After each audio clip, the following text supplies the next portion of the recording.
അടിസ്ഥാനമില്ല എന്ന് പറഞ്ഞു. ഔദ്യോഗിക ചർച്ചകളൊന്നും ഇത് സംബന്ധിച്ച് ഉണ്ടായിട്ടില്ലല്ലോ.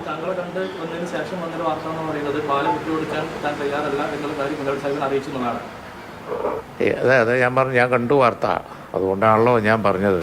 അതായത് വാർത്ത കാണാത്തതല്ല, ഞാൻ കണ്ടുപ്പോൾ. അതായത് നിലവിൽ അങ്ങനെ വാർത്ത വന്നപ്പോൾ അത് അദ്ദേഹം നിശ്ചയിച്ചു എന്ന് ഞാൻ പറഞ്ഞത് ശരി തന്നെയാണ്, അത് തന്നെയാണ് പറഞ്ഞത്. മറ്റത് അദ്ദേഹം പറഞ്ഞത് നിങ്ങൾക്കറിയാലോ, അപ്പോൾ അത് ഞാൻ ആവർത്തിക്കേണ്ട കാര്യമില്ലല്ലോ. അപ്പോൾ ഇപ്പോൾ നടന്നുകൊണ്ടിരിക്കുന്ന വാർത്തയും കാര്യങ്ങളും ഒക്കെ അഭ്യൂഹങ്ങളാണ് എന്ന് അദ്ദേഹം നിഷേധിച്ചു. മാത്രമല്ല ഔദ്യോഗികമായിട്ട് ഇത് സംബന്ധിച്ച് യാതൊരു ചർച്ച നടന്നിട്ടില്ല. നടക്കുമ്പോൾ നിങ്ങളോട് പറയാം. പ്രധാനപ്പെട്ട കേരള കോൺഗ്രസ് ഇപ്പോൾ UDF-ലേക്ക് വരുന്നുള്ള ചർച്ച നടക്കുന്നു എന്ന ഒരു ആശങ്കയോട് കൂടിയാണ് അദ്ദേഹം അങ്ങനെ വന്ന് കാണാനുള്ള ഒരു സാഹചര്യം ഉണ്ടായിട്ടുള്ളത്. അത്തരം ഒരു ചർച്ച നടക്കുന്നുണ്ട് എന്നുള്ളത് കുറച്ചുകൂടി ഉറപ്പിക്കേണ്ടതല്ല. അത് ഇപ്പോൾ ജോസ് കെ മാണി പറഞ്ഞ ചാനലിൽ വന്നല്ലോ.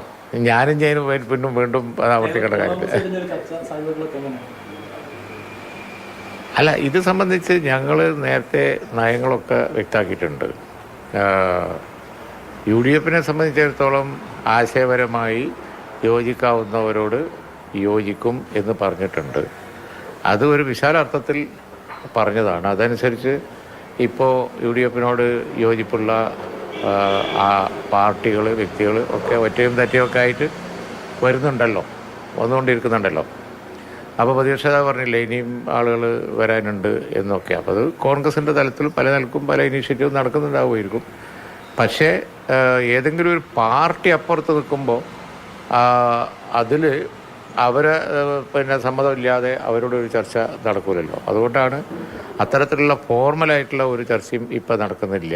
ഞങ്ങളുടെ നയം വ്യക്തമാക്കിയിട്ടുണ്ട് എന്ന് മാത്രമേ ഉള്ളൂ.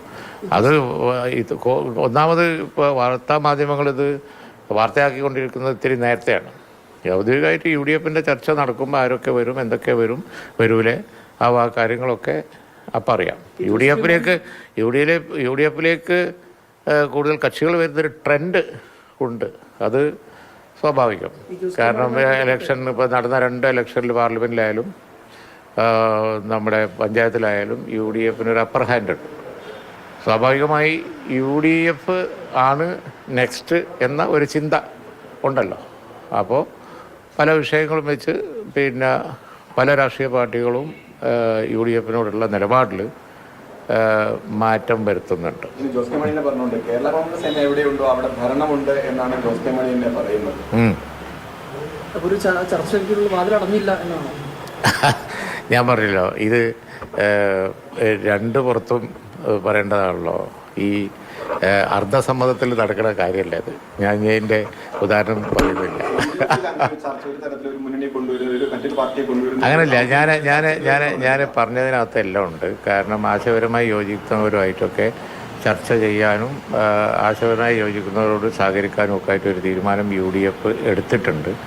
അത് സംബന്ധിച്ച് അപ്പോൾ ഈ ഒരു പ്രത്യേകമായ അജണ്ട വെച്ച് ഒരു രാഷ്ട്രീയ പാർട്ടി അപ്പുറത്ത് നിൽക്കുന്ന ഒരു മുന്നണിയിലെ പാർട്ടിയോട് ഞങ്ങൾ സംസാരിച്ചിട്ടില്ല. കേരള കോൺഗ്രസിനെ മുന്നിൽ കൊണ്ടുവരുന്നതിന് UDF-ൽ ആരെങ്കിലും ചുമതലപ്പെടുത്തിയിട്ടുണ്ടോ? ഇല്ല, അങ്ങനെയില്ല.